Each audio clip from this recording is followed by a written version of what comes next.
Salut à tous, c'est Vince et aujourd'hui on se retrouve dans une nouvelle vidéo et plus précisément un nouvel épisode de ma série d'actualité où j'analyse avec vous ensemble l'actualité photo et vidéo du moment ou aussi je peux prendre d'autres articles un peu plus anciens qui traitent de la même thématique et j'analyse et on parle un petit peu en discussion libérée ici. Et alors le décor a un petit peu changé, vous l'aurez remarqué, mais vous en saurez plus dans la vidéo de demain, normalement, si cette vidéo sort au bon moment. Je vous expliquerai tout ce qui se passe. Alors, premièrement, première actualité, on attaque directement, hein, vous savez comment ça se passe avec moi, la sensibilité extrême du Nikon D850. Alors, on parle pas souvent de Nikon ici sur cette chaîne, certains savent pourquoi, mais trêve de plaisanterie. En vrai, le Nikon D850, donc le dernier qui est sorti, qui a l'air d'être une véritable bête de course. Alors donc on peut bien sûr shooter à ISO 25600 comme la plupart des appareils photo haut de gamme, comme la plupart des boîtiers pro. Mais c'est vrai que souvent le 25600 c'est souvent un argument marketing, c'est pour pouvoir marquer un gros chiffre tout simplement sur la boîte du réflexe. Et quand on utilise cette valeur, c'est absolument inexploitable. D'ailleurs, certains réflexes bloquent même cette valeur. Il faut aller dans les menus pour la déverrouiller, pour que pas par accident on arrive sur cette valeur tellement c'est pourrave à utiliser. Et en gros donc voilà, c'est le double de 12800, un truc qui est déjà incroyablement mauvais pour la plupart des appareils photo. Et oui, même pour le 5D3, le 12800 c'est inexploitable à mon sens, ou alors presque inexploitable on va dire. Et bien sûr 25600, n'en parlons pas, c'est beaucoup trop bruité pour la vidéo et c'est bruité aussi pour la photo. Or ce dernier Nikon, alors déjà c'est Sony, il y a eu ce genre de prouesse, mais c'est vrai que là c'est très impressionnant. Je vais vous montrer des photos en live en direct parce que donc à 25600 il n'y a presque pas de bruit. Alors je vais vous montrer, donc la première image est à ISO 1250 et la deuxième est à 12800 et on voit que même en zoomant vraiment à 300%, eh bien on ne voit pas de problème de détail. D'ailleurs, n'hésitez pas à aller voir sur le lien de l'article de Petapixel. On peut télécharger les photos en grand, ce sera mieux peut-être que sur la fenêtre 1080p ici, pour que vous puissiez vraiment zoomer et vous rendre compte par vous-même en fait que ça n'altère même pas ou presque pas le piqué, que ça crée des petites perturbations, mais on a 12800, je le rappelle. Donc le gain en luminosité est assez incroyable. Alors bon voilà, on peut faire joujou à 12800, mais ça ne sert pas à grand chose finalement, puisque nous-mêmes on n'a pas à aller dans ces valeurs-là, mais surtout ça peut nous autoriser d'autres horizons créatifs. Alors, notamment, donc, ça nous permet de ne pas avoir à acheter des objectifs qui ouvrent à très grande ouverture, parce que généralement, c'est les objectifs qui coûtent les plus chers du marché, donc déjà, ça, c'est bien. Et puis même, c'est-à-dire que quand on se retrouve dans une situation de faible éclairage et qu'on veut absolument prendre une photo nette, c'est carrément impossible, parce qu'on est obligé d'ouvrir comme un porc le diaph, excusez-moi l'expression. Et du coup, eh bien, c'est impossible donc d'avoir tous les plans qui soient nets. Et en cela, on tue un petit peu l'esthétisme, je vais y arriver, à cause de contraintes techniques, et ça c'est dommage. Et ce nouveau Nikon peut nous permettre, en tout cas les appareils photo qui shootent à des ISO comme ça aussi élevés avec une aussi bonne qualité peuvent nous permettre des horizons créatifs plus larges.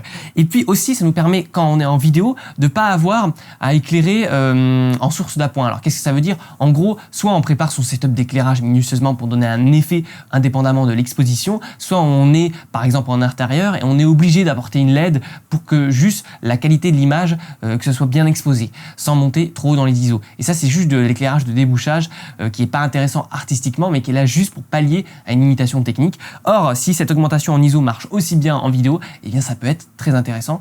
Ça pourra nous soulager d'un grand poids. Alors, tout de suite, on passe à l'actualité suivante. Voilà, on va vite. C'est nouveau. La nouvelle caméra d'action RX0 de Sony. De la vidéo 1080p jusqu'à 1000 images par seconde, vous avez bien entendu 1000 images par seconde, et de la 4K non compressée. Donc une caméra d'action qui est similaire donc aux mini-caméras style GoPro et autres. Alors déjà le 1000 images par seconde, bien sûr, ça vous aura fait tilter. Alors oui, pourquoi pas, mais je trouve pas ça plus utile que ça. Je pense pas qu'on va l'utiliser très souvent. Après, il faut prendre ces caméras non pas que comme caméra d'appoint pour le cinéma ou la photo, pour le making of et tout, mais aussi pour leur première utilité, c'est-à-dire caméra de sport. Et donc là, tout ce qui va être voiture, vélo, danseuse et tout, on peut faire sûrement des ralentis très impressionnants et surtout sans acheter forcément une caméra qui soit que dédiée à ça, parce qu'aujourd'hui voilà, on peut acheter des caméras à plusieurs milliers d'images par seconde et ça, bon, c'est un prix abordable pour le grand public, mais ça reste cher en fait, ça reste chiant, tandis que là tout peut être en un dans le même boîtier, donc ça peut être intéressant. Ensuite, donc, on a un capteur de 15 millions de pixels qui est pas dégueu puisqu'il est plus grand que les capteurs des action cam traditionnels, donc par exemple de la GoPro. Alors, un capteur plus grand, ça veut dire donc une image de meilleure définition, ça veut dire aussi un vrai plus donc de qualité de piqué et un vrai plus dans les basses luminosités. C'est-à-dire dans une situation où il y a un éclairage faible, encore une fois, on va avoir une meilleure qualité et ça va moins, les ISO, on va moins avoir de bruit qui va monter rapidement. Ensuite, pour ce qui est de l'objectif, alors généralement avec ces caméras d'action, on a l'habitude d'avoir l'effet fisheye, l'effet GoPro justement, donc le 8 mm, etc. Parce que sur un GoPro, c'est un équivalent à peu près 8 mm sur 24-36. Et c'est un petit peu chiant parce que ça déforme extrêmement l'image quand on se rapproche et puis ça donne un effet très catégorisé et c'est chiant. Alors même si sur l'ordi on peut changer un petit peu ça, c'est très repérable. Or là, ça devient à 24 mm, donc on est quand même un peu plus zoomé, un angle un peu plus normal entre guillemets. Par contre, il faudra un peu plus cadrer pour le coup. Mais bon, voilà, pourquoi pas. Et ça, c'est intéressant. Et surtout que c'est un objectif Zeiss aussi. Donc, ce qui peut être un gain de qualité. C'est pas juste du marketing. Alors, de plus, la RX0, donc la caméra de Sony, offre des vitesses d'obturation allant de 1/4 de seconde à 1/32 millième. Et ouais, parce que pour shooter à 1000 images par seconde, il faut avoir un obturateur rapide. Alors, avec une plage ISO en photo et en vidéo de 125 à 12800. Donc là aussi, on peut penser une bonne qualité. Et une mesure d'exposition qui est variable, c'est-à-dire on peut changer entre les modes pondéré, central, spot ou multimesure, ce qui nous permet par exemple de gérer les contre-jours, etc. Ce qu'il n'y a pas forcément dans toutes les caméras d'action. Alors après, il y a un S-Log, donc un style d'image plat pour pouvoir être étalonné après, qui ressemble donc au mode ProTune de la GoPro. Je pense que c'est vraiment très gadget et que ça sert pas à grand chose puisque la latitude, elle doit être calculée et compressée pour vraiment tenir et créer une belle image. Mais ce genre de caméra, c'est pas vraiment fait pour être étalonné par la suite.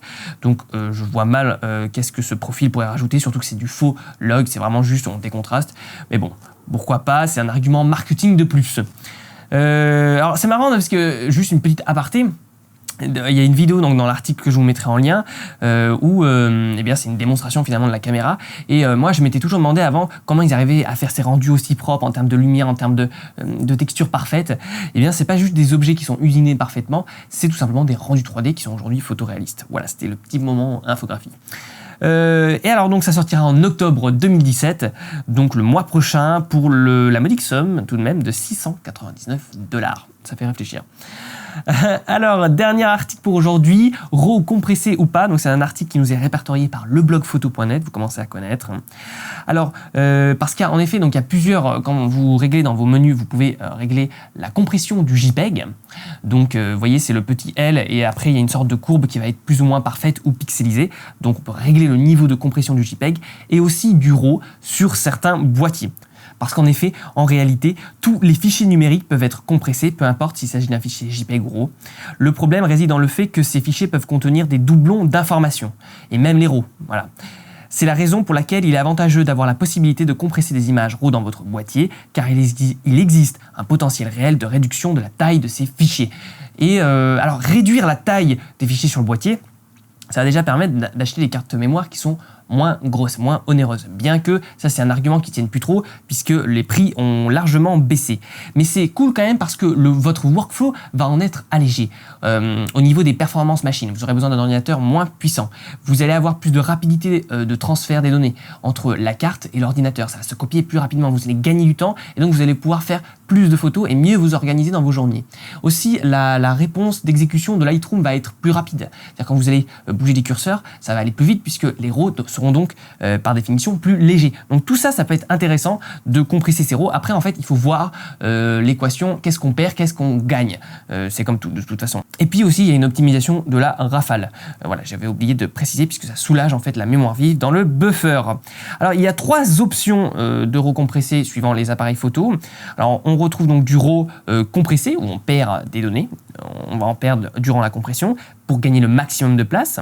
On va avoir un RAW compressé sans perte qui va seulement éliminer les redondances dans le codage, donc les doublons d'informations, et du non compressé, là du coup, où c'est totalement brut de capteur, comme dit son indication, où là c'est pas processé et ça prend énormément de place par contre.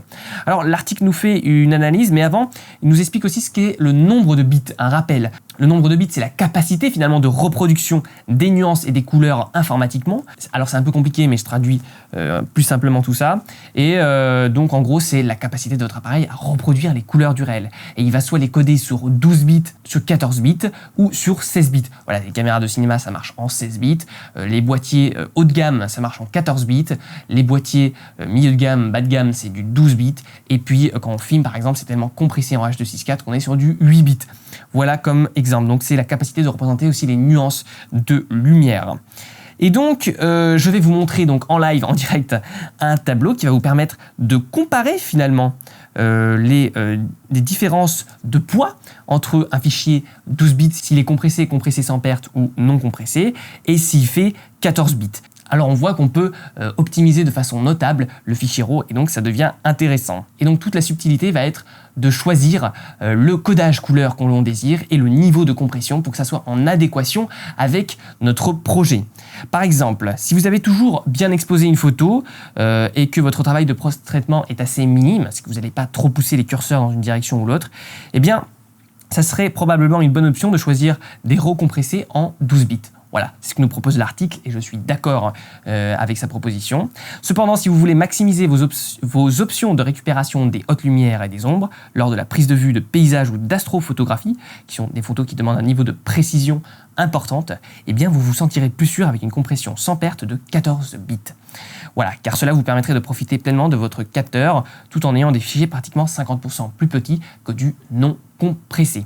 Le non compressé n'étant pas très intéressant d'après l'article. En outre, il est important de souligner que tous les boîtiers n'offrent pas ce mode de compression, et notamment les Canon, qui font, alors par défaut pour le 5D, c'est du RAW compressé sans perte, 14 bits. Et d'ailleurs, ça fait penser à une vidéo que j'avais faite il y a quelques temps sur filmée en 4K en RAW avec Magic Lantern, puisque Magic Lantern en fait a développé des algorithmes, ses propres algorithmes de compression pour descendre l'échantillonnage couleur et donc passer d'un film RAW en 14 bits à du 12 bits, voire du 10 bits, et donc de faire plus d'images par seconde, ou alors d'augmenter leur taille et donc de faire du 4K. Donc n'hésitez pas d'ailleurs à aller la voir.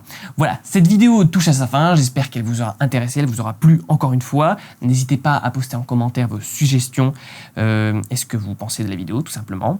Et puis pour la citation de la semaine, la belle image, c'est une géométrie modulée par le cœur. C'est de Willy Ronis et c'est vraiment une citation que je trouve assez agréable. Et puis nous, on se retrouve très vite pour de prochaines aventures, mais avant, n'oubliez pas que vous pouvez télécharger gratuitement mon livre Comment devenir un meilleur photographe en PDF dans la description, où je vous donne justement plein d'astuces pour vous améliorer en photo. Salut à tous!